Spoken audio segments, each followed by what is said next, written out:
तालीम आलम राजनीतिक विज्ञान प्रतियोगी परीक्षा में आपका स्वागत है। आज हम राजनीतिक दल के बारे में देखेंगे। राजनीतिक दल लोकतंत्र में जनता और सरकार के बीच एक कड़ी है। किसी भी लोकतंत्र में राजनीतिक दल सरकार और जनता के बीच एक सेतु के रूप में काम करती है। जनता के बाद सरकार तक और सरकार के बीच जनता तक की इन दोनों के बीच जो फासले हैं उन फासले को एक साथ जोड़ने का काम राजनीतिक दल करती है। राजनीतिक दल के अभाव में किसी भी देश की लोकतंत्र वहाँ की सरकार अर्थहीन और व्यर्थ हो जाती है। इसलिए राजनीतिक दल का होना लोकतंत्र में अति महत्वपूर्ण होता है। राजनीतिक दल लोगों का एक ऐसा संगठित समूह है जो सामान्य दृष्टिकोण रखता है, जिसका मुख्य उद्देश्य राजनीतिक सत्ता को प्राप्त करना है। किसी भी देश में जो राजनीतिक दल होता है वो एक संगठित और एक लक्ष्य के लिए बनाया जाता है। वो अपना एक सामान्य दृष्टिकोण रखता है देश के संविधान के प्रति और देश के लोगों के प्रति, और उसका जो मुख्य उद्देश्य होता है, उसकी सबसे पहली प्रायोरिटी होती है कि उस देश की शासन तंत्र और शासन सत्ता को प्राप्त करने की हमेशा उत्सुक रहती है। जेनिक्स ने कहा कि राजनीतिक दल लोकतांत्रिक व्यवस्था के रीढ़ की हड्डी का है। रीढ़ की हड्डी यानी एक तरह से बैकबोन है। लोकतंत्र में अगर राजनीतिक दल न रहे, राजनीतिक दल एक्टिव न रहे, तो वहाँ की जनता निष्क्रिय हो जाती है और जनता को सक्रिय करने का काम राजनीतिक दल ही करती है। राजनीतिक दल के अभाव में जनता निष्क्रिय हो जाती है, जिसकी वजह से सरकार, शासन व्यवस्था भी ठप हो जाते हैं। राजनीतिक दलों को मान्यता चुनाव आयोग दिया जाता है। भारत में अगर चुनाव आयोग की बात करें तो 324 अनुच्छेद 324 में इसका प्रावधान है और चुनाव एक संवैधानिक निकाय है। और इस चुनाव आयोग के माध्यम से इसने चुनाव आयोग तीन तरीके के राजनीतिक दलों को मान्यता देती है। पहला है राष्ट्रीय दल, दूसरा है राज्य स्तरीय या क्षेत्रीय दल, तीसरा गैर मान्यता प्राप्त पंजीकृत दल। हम नेक्स्ट देखते हैं।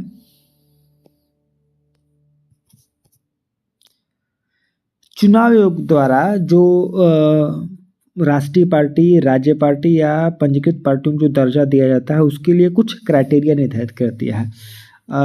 कोई भी दल किसी भी शर्त या क्राइटेरिया को जब पालन कर लेता है तो उसका एक नाम पड़ जाता है। उसी तरह से एक राष्ट्रीय दल बनने के लिए, राष्ट्रीय दल का दर्जा प्राप्त करने के लिए चुनाव आयोग द्वारा जो क्राइटेरिया, जो शर्त निर्धारित किए गए हैं, उन शर्तों में से अगर किसी एक शर्त का पालन कर लेता है, अनुपालन कर लेता है, तो वो राष्ट्रीय पार्टी मानी जाती है। तो उसी तरह से अगर कोई दल राष्ट्रीय पार्टी बनना चाहता है तो उसके लिए 3 शर्त है। 3 शर्त में क्या है वो हम देखते हैं। पहला शर्त है कि लोकसभा और विधानसभा के आम चुनाव में, लोकसभा और विधानसभा के आम चुनाव में, आम चुनाव का मतलब होता है कि जो किसी भी देश में जो हर 5 साल के बाद चुनाव होता है। हर देश का अपना अलग अलग है, लेकिन हर 5 साल में एक चुनाव कार्यकाल 5 साल होता है, या कहीं दूसरे राज्य में 6 साल हो या 9 साल का हो तो बात अलग है, लेकिन भारत में हर 5 साल में होता है। तो हर 5 साल के बाद जो चुनाव होता है उसको आम चुनाव कहते हैं। जैसे लोकसभा या विधानसभा का हर 5-5 साल में चुनाव होता है तो उसको आम चुनाव कहते हैं। तो उस आम चुनाव में 4 अथवा अधिक राज्यों पे, या 4 या 4 से अधिक राज्यों में जो वहाँ वोट पड़े हैं और जो वोट वैलिड हो, जो एकदम वैलिड वोट हो, उसका 6% सीट प्राप्त 6% वोट प्राप्त करता हो।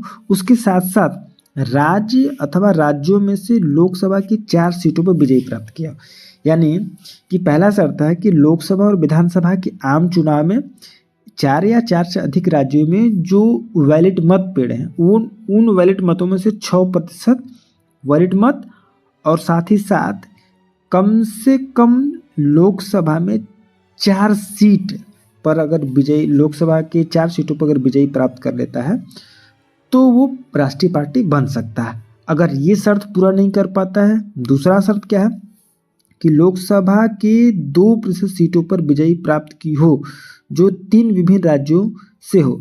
यानी पहला शर्त अगर पार नहीं कर पाता है तो दूसरा शर्त अगर पालन कर लेता है तब भी माना जाएगा। दूसरा शर्त ये है कि लोकसभा के 2% सीट, यानी कि 1% सीट का मतलब 5.4, यानी 2 सीट का मतलब होगा लगभग 11। यानी 11 अगर सीट जीत लेता है लोकसभा का, वो भी 3 अलग अलग राज्यों से, 3 राज्यों से 11 सीट 3 राज्यों से अगर जीत लेता है तब वो राष्ट्रीय पार्टी का दर्जा प्राप्त कर लेता है। अगर ये भी नहीं कर पाता है तो तीसरा है कि उस दल को 4 राज्यों में राज्य स्तरीय दल का दर्जा प्राप्त हो।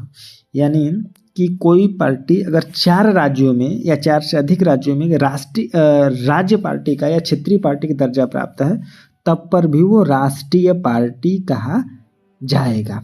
इन तीनों शर्तों में से किसी एक शर्त का पालन कर लेता है तो कोई भी पार्टी राष्ट्रीय पार्टी कही जा सकती है। वर्तमान में 6 राष्ट्रीय पार्टी है। पहला आम आदमी पार्टी, इसका चुनाव चिन्ह झाड़ू है। बहुजन समाजवादी पार्टी बीएसपी, जिसका चुनाव चिन्ह हाथी है। तीसरा है भारतीय जनता पार्टी, जिसका चुनाव चिन्ह कमल है यानी BJP. Communist party of India मार्क्सवादी, इसका चुनाव चिन्ह जो है वो हसिया। और जो 5वां है इंडियन नेशनल कांग्रेस, यानी कांग्रेस, इसका जो चुनाव चिन्ह है वो पंजा है। और नेशनल पीपुल्स पार्टी, इसका जो चुनाव चिन्ह है वो किताब है। ये वर्तमान में 2025 में 6 पॉलिटिकल पार्टियां राष्ट्रीय पार्टी के नाम पर ये दर्ज हैं।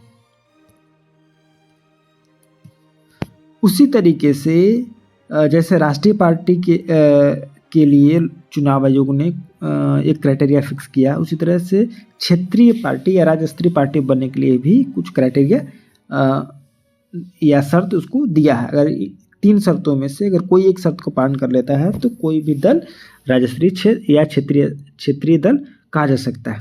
पहला है कि यदि उस दल ने विधानसभा के आम चुनाव को मतलब कि जो हर 5 साल में होते हैं, उस चुनाव को आम चुनाव कहते हैं, में डाले गए उस राज्य में कुल वैध मतों का 6%, साथ ही साथ उस राज्य में विधानसभा के कम से कम 2 सीट, यानी कि आम चुनाव जो होते हैं उनमें जो 6% वैलिड मत प्राप्त करें, जो एकदम एक्यूरेट 6% वैलिड वोट प्राप्त करता है, साथ साथ 2 विधानसभा का सीट जीत लेता है, तो वो राज्य स्तरीय पार्टी मानी जाती है। पहला शर्त है। दूसरा शर्त है कि उस दल ने राज्य में लोकसभा सीटों के लिए हुए चुनाव में डाले गए कुल वैध मतों का 6%, साथ ही लोकसभा के कम से कम 1 सीट पर विजयी प्राप्त किया है। यानी उस राज्य में अगर लोकसभा का चुनाव हुआ हो तो उस लोकसभा के चुनाव में जितने वोट पड़े हुए हैं उन वैलिड वोटों में से 6% अगर सीट 6% मत प्राप्त कर लेता हो, साथ ही एक लोकसभा का सीट प्राप्त कर लेता है, तब वो माना जाएगा कि वो राज्य स्तरीय या क्षेत्रीय पार्टी बन गया। अगर ये शर्त पूरा नहीं कर पाता है तो नेक्स्ट शर्त क्या है, उस दल ने राज्य की विधानसभा कुल सदस्य संख्या के 3% या 3 सीटें जो भी ज़्यादा हो प्राप्त किया हो, यानी कि 3% सीट या 3% स्थान, इसमें से जो सबसे अधिक हो वो अगर प्राप्त कर लेता है तो वो क्षेत्रीय पार्टी बन सकता है। मैंने तीनों में से कोई एक शर्त का पालन कर लेता है तो वो क्षेत्रीय पार्टी बन सकता है। जैसे क्षेत्रीय पार्टी में राष्ट्रीय जनता दल, जदयू, जनता दल यूनाइटेड, उत्तर प्रदेश की समाजवादी पार्टी है, उसी हिंदुस्तान आवाम मोर्चा सेकुलर, अहम, ये पार्टी है। ये क्षेत्रीय पार्टियां हैं। 3 पार्टियां बिहार की है और 1 पार्टी उत्तर प्रदेश की है। ये सब क्षेत्रीय पार्टी है। और तीसरी जो पार्टी है चुनाव आयोग द्वारा जो दिया गया है वो है पंजीकृत या गैर मान्यता प्राप्त पंजीकृत दल। मतलब कोई भी पार्टी पहले रजिस्टर्ड ही होती है चुनाव आयोग में, लेकिन एक क्राइटेरिया को फुलफिल करने के बाद उसका नाम चेंज हो जाता है। उसी तरह ऐसे दल जो चुनाव आयोग द्वारा पंजीकृत हैं लेकिन विधानसभा या आम चुनाव में पर्याप्त वोट प्रतिशत हासिल नहीं कर पाए हैं, माने ऐसे जो दल जो चुनाव आयोग की वेबसाइट पर रजिस्टर्ड तो हैं लेकिन वो कभी भी विधानसभा या या आम चुनाव जो हुए हैं उसमें कभी वोट प्रतिशत ही हासिल न कर पाए। यानी कि कोई दल चुनाव आयोग की वेबसाइट पर दर्ज हो, लेकिन जो चुनाव आयोग मान्यता जो क्राइटेरिया फुलफिल किया है राज्य स्तरीय या क्षेत्रीय स्तरीय या फिर राष्ट्रीय स्तरीय पार्टी को जो मान्यता है, उस मान्यता पर कभी वो खरा हासिल हो ही नहीं, या फिर पंजीकृत होने के बाद कभी चुनाव नहीं लड़े हैं, उन्हें ही पंजीकृत गैर मान्यता प्राप्त दल करते हैं।